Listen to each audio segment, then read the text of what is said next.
Record. Go live. 3, 2, 1. Let's try to reconnect. Hello, good evening, everybody. This is Angelique from the Superwomen Babes Club with our Calling in the One coach, Maxine Clancy. And tonight, Maxine is gonna share everything with us about step 5, which is actually a combination of the last 3 weeks of the Calling in the One process. And so the last step is really about living in your true love identity and commitment to self. And it takes 3 weeks in Calling into One process because, of course, transformation and replacing old habits and patterns with new ones will take time. Maxine, welcome. Please tell us more. Hi, everybody. Good evening. Hi, Angelique. Well, good morning, Angelique. Very early in the morning for you. Yes. Thank you for your commitment to bringing this material out there, Angelique, and taking this early morning sessions for you in Hong Kong to spend time with us. I really appreciate it. So yeah, I thought just because we've done 6 sessions of these, and to sort of summarize it all at the end of the week, the last sort of step really is done over three weeks, and it is really about the commitment to living in your true love identity. And the first thing that we focus on in particularly in week 5 is the commitment you have to yourself as the foundation of giving and receiving love in the world, and being able to be in that place where you call your partner in, you call the one into yourself, comes from you having an empowered relationship with yourself and learning to tend to your own deeper needs and your own deeper feelings. And it's really about how you begin to apply that, actually apply that daily in your life. Mm-hmm. Yeah. So there's a lot of focus in sort of week 5 around noticing when you're out of alignment with yourself. So as things crop up in your life, whether that's like you may, so a really good example of this is you go on a date, or maybe you've been dating someone for a few weeks or maybe a couple of months or something, and you realize that the relationship with that person is not really in alignment with your truth and what your vision is. And we're not sort of saying, we're dating someone and he's got brown hair and I want someone with blonde hair. We're not looking at that. We're really looking at essence qualities that somebody might have. And they may be based around your values, whether you find it's important to have someone that really listens to you and understands you and is able to communicate well.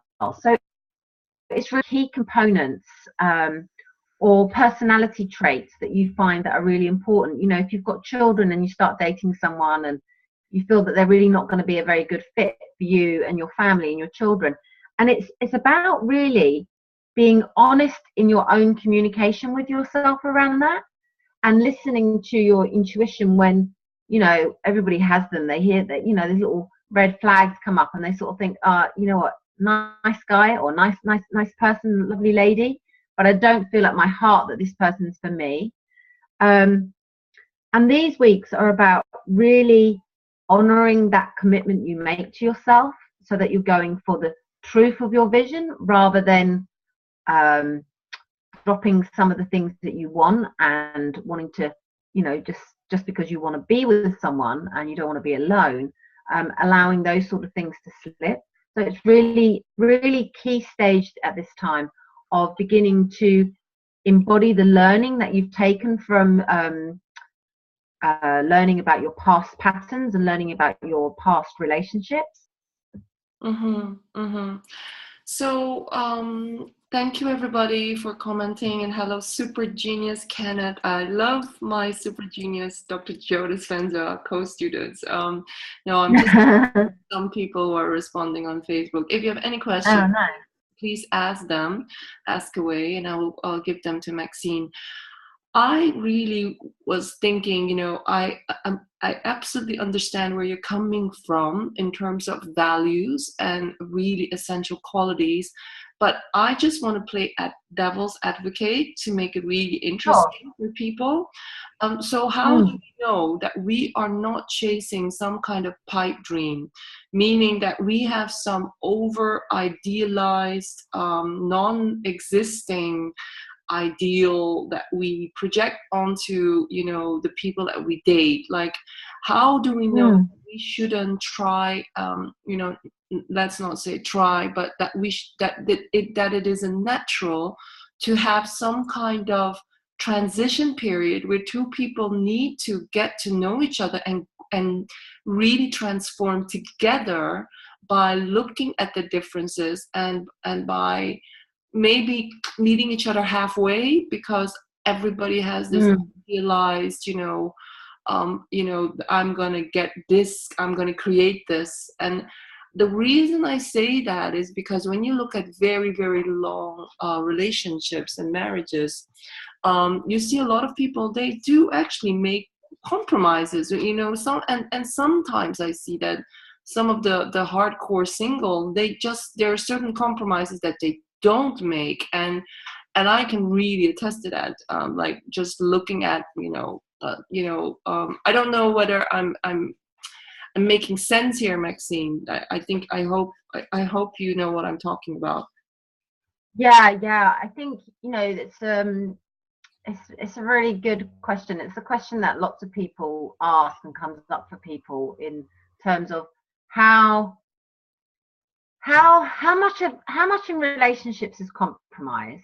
How much of it is idealization of the perfect person. People that have these I'm sure you've seen before, where people make these lists of the type of people that they want to meet, and no, if they don't have that on the list, then they immediately sort of stop dating them. So I think there's a couple of things that come into play here. One of there them has to be. Sorry, one of them, and I remember this from one of the teleseminars that I actually attended. Some people want crackling chemistry.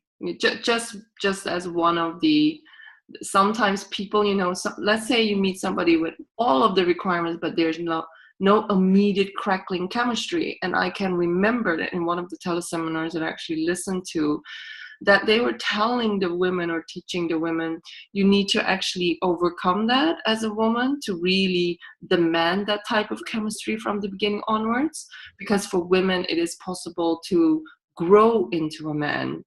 And I think they said for men it's not possible, but for women it is. I'm just giving you pointers as to that's a good example. Well, I mean, chemistry. So chemistry, let's face it, we can have chemistry quite frequently, or we can have lust or hot sex. We can have those type of feelings quite frequently with people we meet, or some people would say they don't have them at all. I don't know, but you don't want to base your long-term relationship, and I think actually this is where a lot of problems do stem from, is where people base their relationship, or they apply too much definition and meaning to that type of experience, and think that just because they're with someone where it's passionate and steamy, that means they're going to bode for a good relationship. So I don't actually think it's about that. I think, I want that in my relationships. Of course, we want to have that sort of chemistry. We want to have, to me, it's about, an internal spark. You want to be with someone that you feel you get each other, like you're on the same page, like you have an understanding for each other, and you're able to, for me, I prefer to use the term where I feel that someone sees me, like they really see me, and they get me and they understand me. And with that, there has to be some sort of attraction. Okay. Now, attraction, falling in love at first sight, yeah, that concept is an interesting concept, and I could talk about that for ages, because I've got my own sort of views around it. But I don't think that I think that you can meet someone and actually not necessarily be attracted to them, but once you get to know them, their energy and their chemistry, you suddenly are attracted to them. So I don't think you should base it on, you know, these things that people sort of go on one date. Yes, okay, you might go on dates with some person, you might straight away know this person just isn't for me for various reasons. Okay. Yeah. Intellectually, you're not stimulated. You know, you don't have the same sense of humor, or you don't laugh, or you don't have fun. I think fun and enjoying yourself and ease is a better barometer on first, you know, if we're talking first and second and third dates, you know, go on those dates to enjoy the experience and go with curiosity, not with the question, is this person the one for me? Just go with openness and curiosity to get to know someone, become friends. Much more valuable to be dating from that perspective than to be dating from the perspective of interviewing everybody with a view, is this the one, and am I going to marry them, or am I going to have a long-term relationship with them? Because that's not really the way to go about dating at all. No. But if you go to your question about, you know, at what point do you sort of say, well, actually, you've got a list full of projections and you're never going to meet anyone that's going to fulfill that list. I do think I think when you really meet someone you are in love, or you're really sort of feeling that this person, like you could spend time with this person and this is the sort of person that you'd love to be with, I think that's when it comes down to essential qualities and values, and what I'm sort of looking at is, what's the essence of this person? Like, who are they really? Are they, you know, some people are more serious and some people are more conservative, and other people, you know, some people can be wild and outrageous, and you know, there's sort of, you know, some people have a lot of integrity and some people don't seem to have a lot of integrity. Some people are just plain right honest, they say it as it is. You know, there's certain qualities that make up someone. Even to, I mean, I have a thing about voices, the way someone sounds.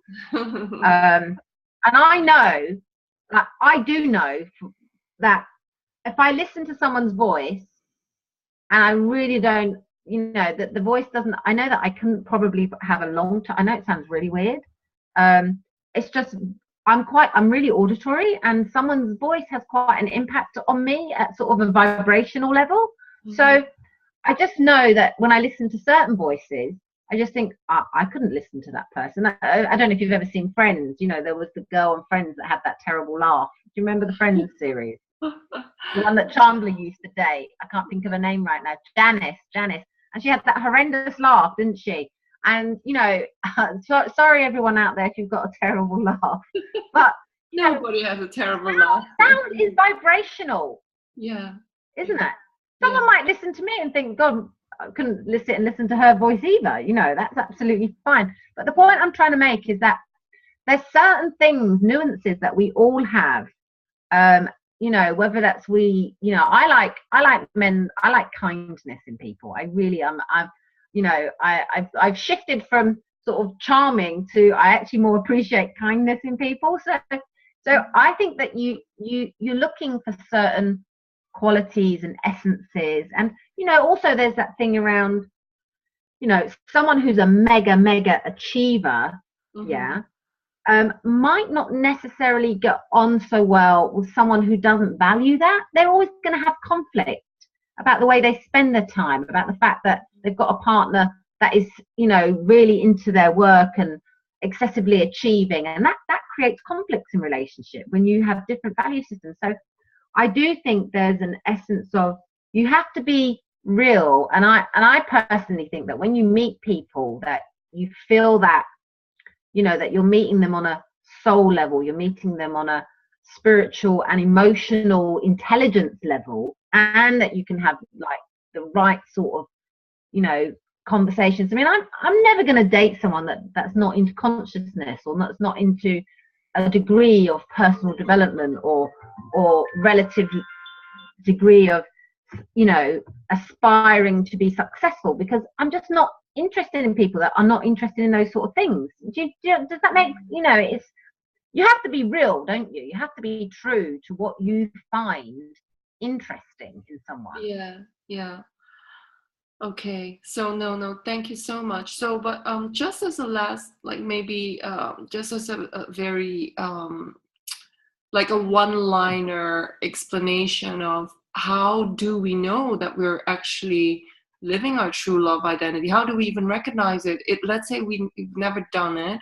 We've only lived out of our pattern, and we've only you know, came from a wounded place, or from an immature place, or from an addictive place, needy, or, you know, a fear of being overwhelmed by a partner. How do we know what is our true love identity? Do you create it, or is there a format? You know, how much liberty do you have to know this is really what would work for me? Okay, yeah. So as we were sort of talking about, we sort of touched on this quite a bit yesterday, about how, you know, when you're living in your, what, you know, we term, you know, it's a term that we use particularly in calling the one your true love identity. You're living from that healthy, happy, wholesome place, complete place within yourself. Great. Yeah. So you're living from creating empowered meaning. You're living in the state of, you know, that you're responsible for your life. You take responsibility in your life, and you're living from a place of seeing yourself as the source of your experience. So therefore, you tend to find that you experience a lot more happiness in your life when you are not feeling, pardon? By yourself. You're more happy by yourself? Well, you experience more happiness. So if you're single, you'll be single, and you'll still be happy. Yes. You know, you're not unhappy because of the fact that you're single. If you're in a relationship, you still, you know, you're still focusing on remaining in your true love identity. So you experience yourself as more complete. And when people feel complete, their experience of life is, it's a very strong foundation for feeling happy and feeling a sense of self-worth and self-love. Yeah. So what tends to happen, that doesn't mean to say you don't have challenges, or you don't have conflict or obstacles, because you're living life. You're always evolving. You're always doing new things, doing different things. And in fact, a good thing that helps you to get to this place is actually stepping outside of your comfort zone, really going outside of your comfort zone in things, but still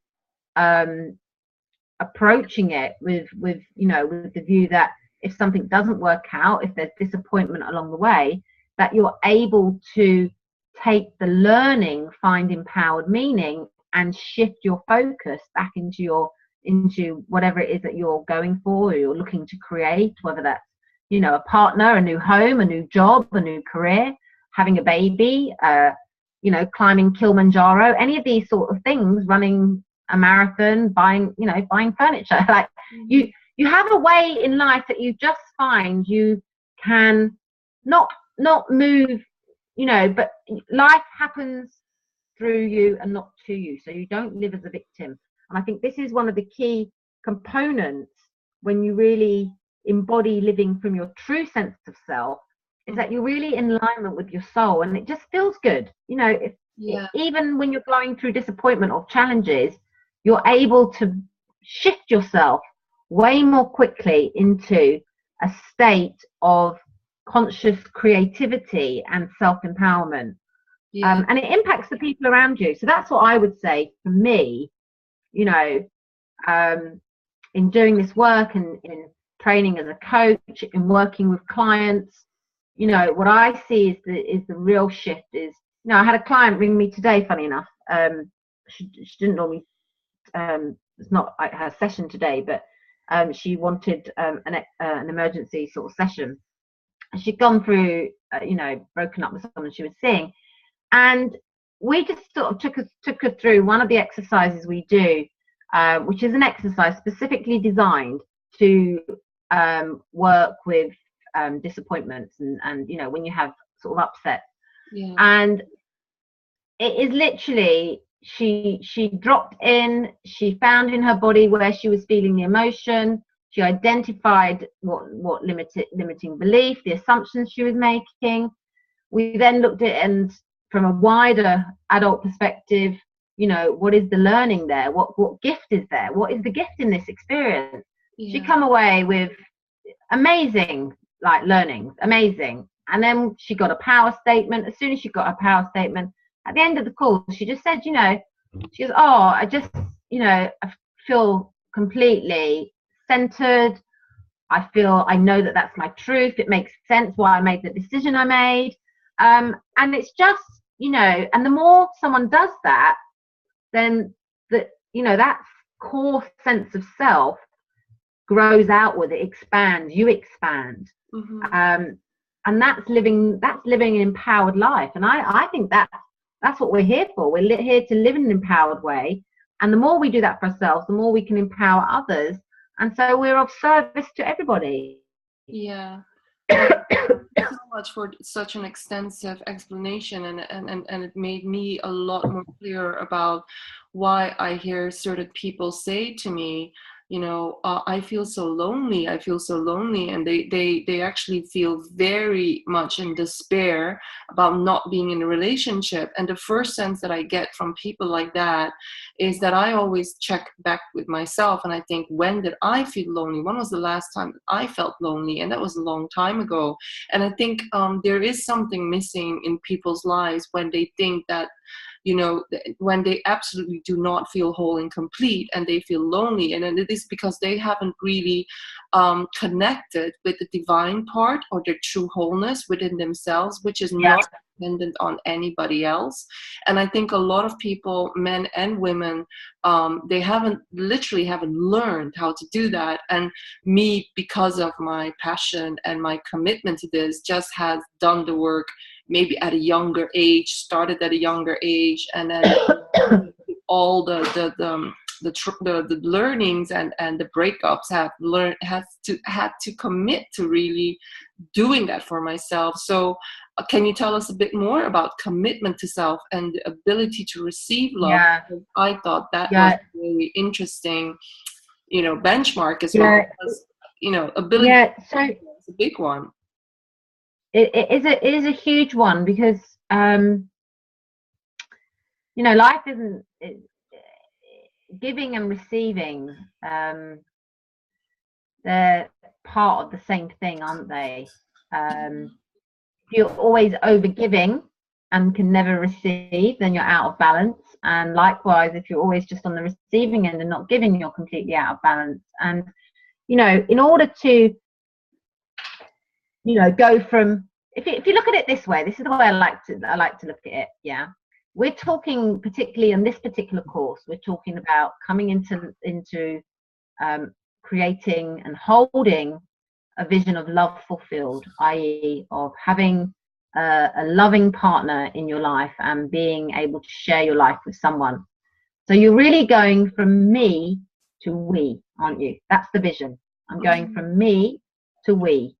So therefore, if you're going from me to we, and if you're working from your vision backward, which is seeing yourself in partnership and as a couple, you have to be in a state of allowing and receiving, giving and receiving.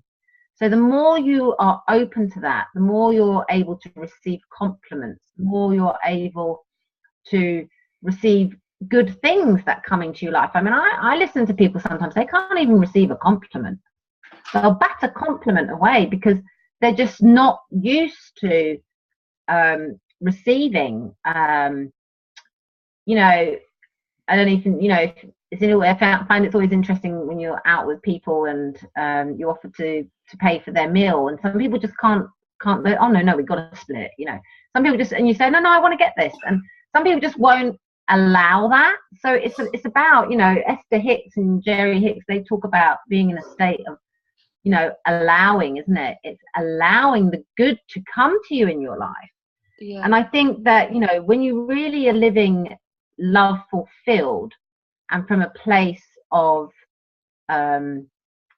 abundance and goodness and happiness, and you can embody that, then you're listening to your inner guidance, and you're really opening to allow the flow of goodness to come to you.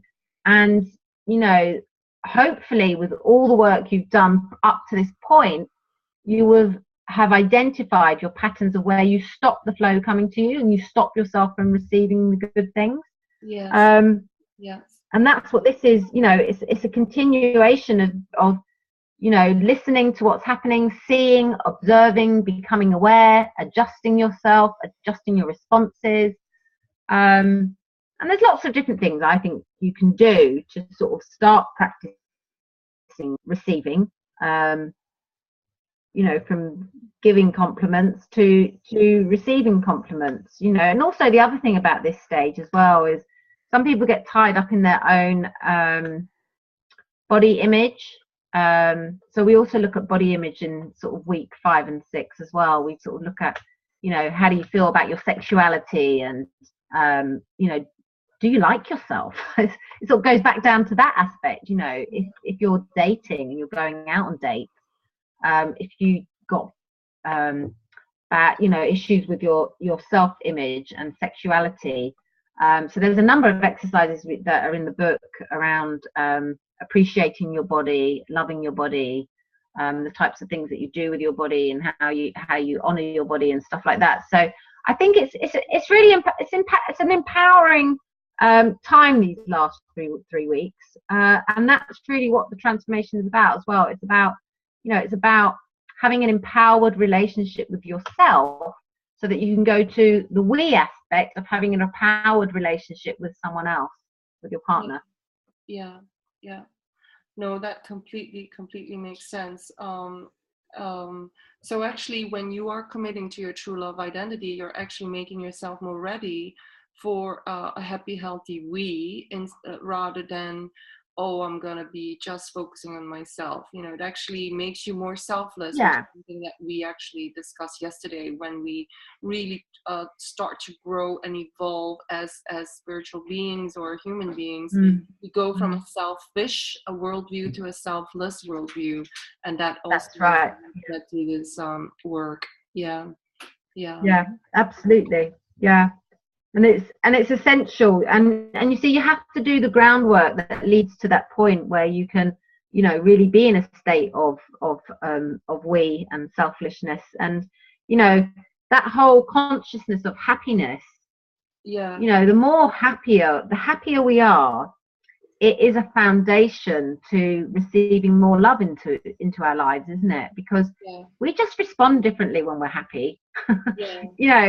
We drive in the traffic, and we let people in the traffic. We don't try and cut people up. We on the bus, and we might give someone a seat, or we help someone with their bags, or we let someone in the shopping line in front of us. We do little things which have a big impact, and then we might start focusing on a big thing that will have a big impact. People do all sorts of things, from helping different charities, and because we want to spread that love.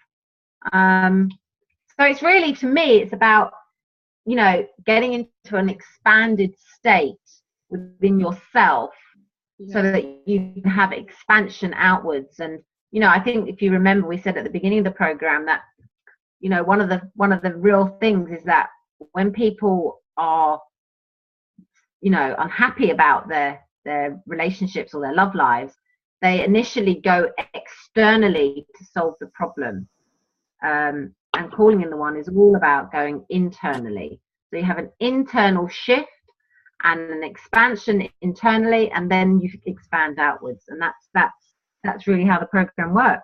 Sorry, Maxine, my mom is awake, and she basically put on the kettle, and she doesn't even understand my sign language. So I'm just okay. gonna turn off the wait a minute. I'm just really annoyed by this. I'm so annoyed by this. Oh, don't worry. That's okay. These things happen. No, this is the thing when you are with your parents and you don't have a lot of space in Hong Kong. I'm not going to do this. Yeah, no, I can imagine. There's no privacy or whatsoever. I'm just going to do it in my own room from now on. I've been to Hong Kong. I went there in 88. Yeah. Oh my God, it's a long time ago then. Yeah. That was a long time ago. I went to the Peninsula Hotel, the T. Wow. I went out into the new colonies at the time. They were named that. I don't know if they're named that now. New territories. New territories. That's it. Yeah. And yeah, I had a great time. I went out to one of the junks out onto one of the islands where there was all these restaurants and we had seafood and I went on my way. I was going to Australia. I went there. I went on my own. I was only 19, 20. Wow. Crazy. But yeah, I remember there's lots and lots of people everywhere. Yeah, this is like, I don't know how many people live here in a very small space. Yeah.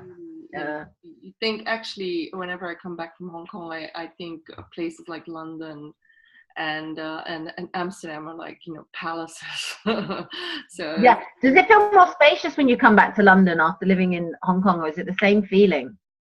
Well, we have quite a big space here. It's just that you're always sharing like like my room. I could be in my room, but I think it's a bit crowded in my room with my luggage and that. So it's nice here in the kitchen, but then if my mother wakes up, then she won't even listen to me. Like I'll ask her, please don't do anything, and she's just like starting to cook right now. So that's why. Oh well, that's the prerogative of mine, I did ask her not to do anything when she wakes up, but she's not going to listen to me. She doesn't understand it. Yeah, no, it's fine. Well, anyway, it is Friday night in London, and it's half 10. So I'm sure there's lots of people that are out and about and stuff. Yeah. So shall we finish here, Angelique? Yeah, I normally I would have 10,000 questions for you, but this is like. I understand. That's great. Yeah. So, yeah, what we just wanted to say is, I'm actually going to be I'm gonna have a free download available. Should be completed next week and ready to go. And it's about window shopping on Tinder, and is it really keeping you single? So, if people are interested in finding out some more, then I'd love it if they could go to my Facebook page, Maxine Clancy Coaching, and just hit the like, and then they'll get details of when that comes out next week. That would be great. Yeah. So the thing is with Facebook, because even when you like a page, you don't always get the notifications, right? Is there a newsletter that they could subscribe to? Okay. Do you have that ready? A newsletter or something? I don't have the link. No, I don't have it now. I'll share it with you next week when it's all completed. Yeah, absolutely. Yeah, because I've like so many Facebook pages, but I hardly know what's going on, and I think it is a strategy of Facebook to let people pay for it. That's why. But what we'll do is when you have the link ready, we'll just basically spread the word. And so and they can definitely, if they want to download, they could maybe even private message you. And then we'll just make it happen. And I can subscribe them to the list and send it next week when it comes out. Yeah. Maybe just as a last question, I know that we went in depth in quite a series of little topics. What is it that you discovered for yourself, Maxine, during these 6 times that we've met up? What have I discovered from talking with you? Yeah, just because we're always learning new things. Yeah, I think, I think for me, what I really love about doing this work, and I think, through talking through the different sections each day, what it really strikes me is there's 2 key elements that happen. One is the choice that we make. We're talking about having an awakening to love, having a real miracle in our love lives. Yeah. And that starts with choice. It really starts with the choice when we say to ourselves, you know what? I'm choosing this. I'm really going to choose this for myself. And when we allow ourselves to step into that possibility, it really is. I mean, Catherine calls it the North Star, but it's that orientation. It's living from an orientation point within yourself of knowing that you can make a choice, and that in making that choice, you open yourself up to all possibility. So I think that this week, sharing this week, the steps with everybody, it just really has reminded me of that, and really given me a deeper sort of honoring and respect of that for myself. And that, the key to that success and having that end result is having an empowered relationship with yourself. And that happens when you really live from your inner soul truth about love. So for me, it's just really a reminder and a deepening of that understanding. And yeah, I'm a believer. It's like, I really love this work. I love working with clients, and I love it when I get something like, when clients ring up today and they go, oh, and I could hear the shift in her voice. I could just the words she said. She went from someone that was deeply upset to, and that's because, she made the choice. I said to her, I said, well done you for picking up the phone and asking for help, because this is a client that normally wouldn't ask, a long time ago, she'd never asked for help from anyone. So that's what I think I got out of this week. So thank you for asking me. Yeah, thank you so much for devoting so much time. What have you got out of the week? Well, actually, funny enough, my transformation with the Calling in the One process that I haven't even been in started by interviewing you. And because I think when I was listening to the teleseminar series a few years ago, and I just listened to like a lot of the experts, John Gray would always be in there, and I organized myself with another business partner, Josh Sharp. We organized Let Love Come to You. So I've delved really deep into the psychoanalytics, spirituality, and also polarity of relationships. So I've looked at relationships from many, many angles. And then I let it go. And I think I really more focused on my own spiritual evolution and really alignment, for me.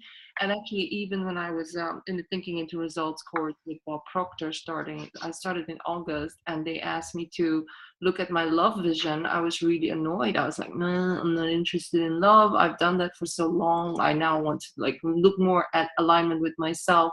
But actually, when I started interviewing you, I started realizing that there's still a lot of unfinished unfinished things that I haven't owned. And I really now see that I've actually owned a lot of, because of my focus on my own alignment, which is not focusing on getting anything from anybody out there, really allowing people to be who they are. I actually sort of slotted into maybe the step 5, 6, and 7 that we just spoke about. I've done that work in other ways, but definitely it was not needing somebody, not having to be in a relationship, and definitely not forcing the wrong people to be in a relationship, not forcing myself to be different than I really am. Those were the things I really learned. Yeah. So I learned a lot. That's wonderful. That's great. That's great. And I think, that's a big thing where people force themselves to try and be what they think somebody else wants them to be in order to not be alone and to fit in and all those different feelings. So that's powerful. That's lovely. Great. I'm really glad that you can see that, and that's wonderful. So The whole house is awake now, so I'm just gonna let. Yes. I'm gonna say Good morning, Mum and Dad. I know. They just really don't know what I'm doing. I know, no problem. I'm just having All right then. Well, listen. Thank you so much for your time, Angelique, and thank you everyone that's listening. Any questions, pop them down, and I'll check in tomorrow and be happy to answer them. Okay, lots of love, Maxine. Thank you so much. Okay, lots of love. Bye. Bye.